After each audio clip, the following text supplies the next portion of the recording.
Oh, Chloe, you have no idea how much better this feels than going home to that icy statue I call a wife.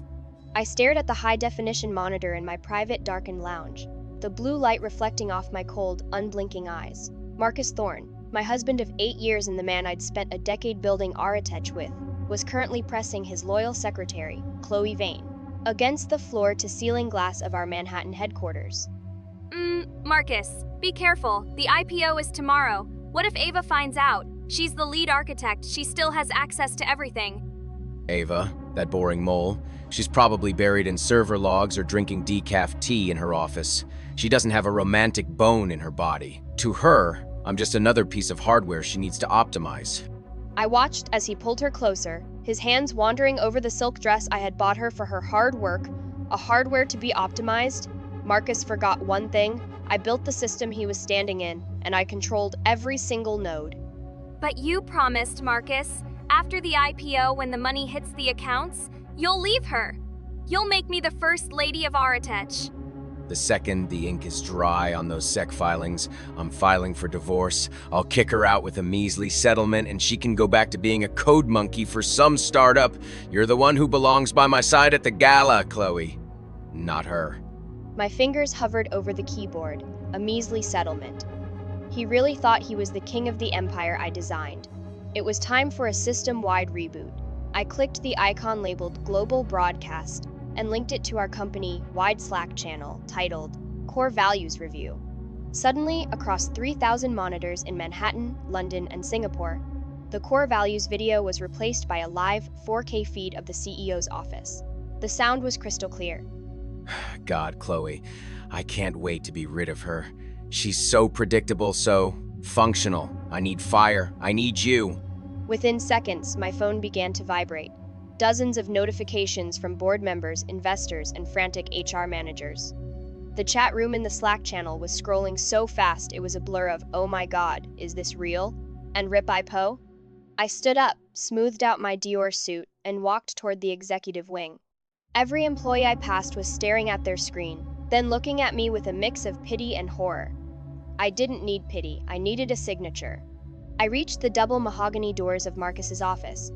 I could hear his muffled laughter from inside. I pushed the doors open slowly. Ava, we were reviewing the marketing materials. Ava, what are you doing here? You should be in the lab. Get out. We're in the middle of a private strategy session. A strategy session?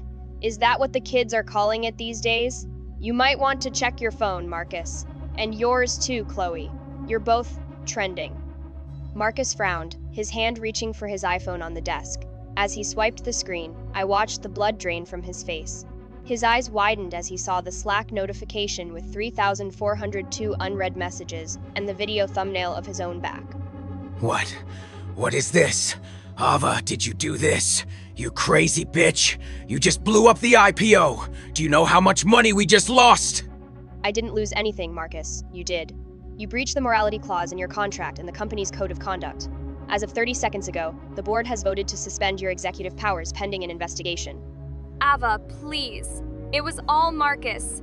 He pressured me. I'm just an employee.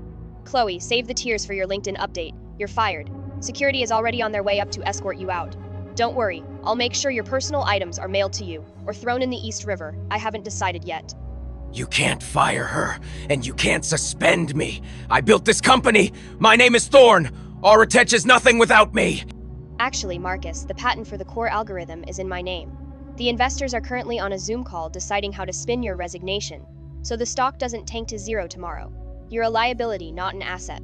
The doors burst open. 2 burly security guards, led by Leo Vance, my head of security, stepped in. Leo looked at Marcus with a disgust that was barely concealed.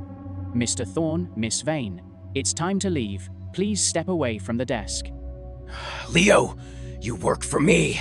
Get this woman out of my office! I work for the company, sir, and right now, the company wants you gone. I watched as Leo gripped Marcus's arm. Chloe was already scurrying toward the door, sobbing into her hands. Marcus tried to fight back, but he was a man who spent his time in gyms, while Leo was a man who spent his time in the trenches. It wasn't even close. Wait, Leo, give us a moment. The guard stepped back. Marcus adjusted his disheveled tie, trying to regain some semblance of dignity. He looked at me with pure venom. You think you've won? I'll sue you for everything you have. I'll tell the world you're an unstable, vindictive woman who sabotaged her own company just because she couldn't keep her husband happy. Marcus, always so dramatic.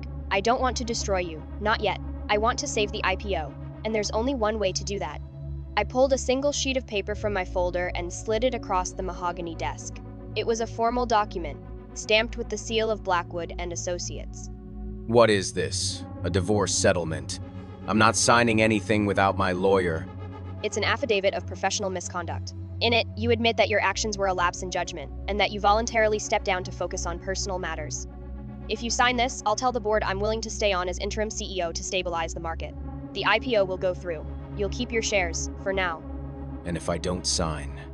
Then I send the 4K recording, including the parts where you discussed embezzling marketing funds to buy Chloe's apartment, straight to the SEC and the FBI. You won't be worried about an IPO, Marcus. You'll be worried about which inmate you're sharing a cell with. Marcus froze. He looked at the paper, then at me. I could see the gears turning in his narcissistic head. He thought he could outsmart me later. He thought he just needed to survive tonight. Fine, I'll sign. But don't think for a second. This is over. Ava, you're nothing without me. You're just a girl behind a screen. He grabbed the pen and scrawled his signature with a trembling hand. He threw the pen at me, but I caught it midair. I tucked the paper back into my folder with a faint smile. Thank you, Marcus. Now, get out of my building. Leo and the guards dragged him out. Marcus was shouting threats until the elevator doors hissed shut. I walked over to the floor, to ceiling glass, and looked out at the Manhattan skyline. The city lights looked like jewels, but all I felt was the cold, hard steel of my own resolve. I pulled out my phone and sent a one-word text to my lawyer, Phase 2. Marcus thought he had just signed a document to save his career. He thought Ava was playing a small game of revenge, but he didn't realize that tucked away in the fine print of that affidavit was a clause that would change his life forever. What exactly did the report say? And why is Ava smiling as she looks at her husband's bank records? You won't believe the trap she's truly set. Find out in the next episode.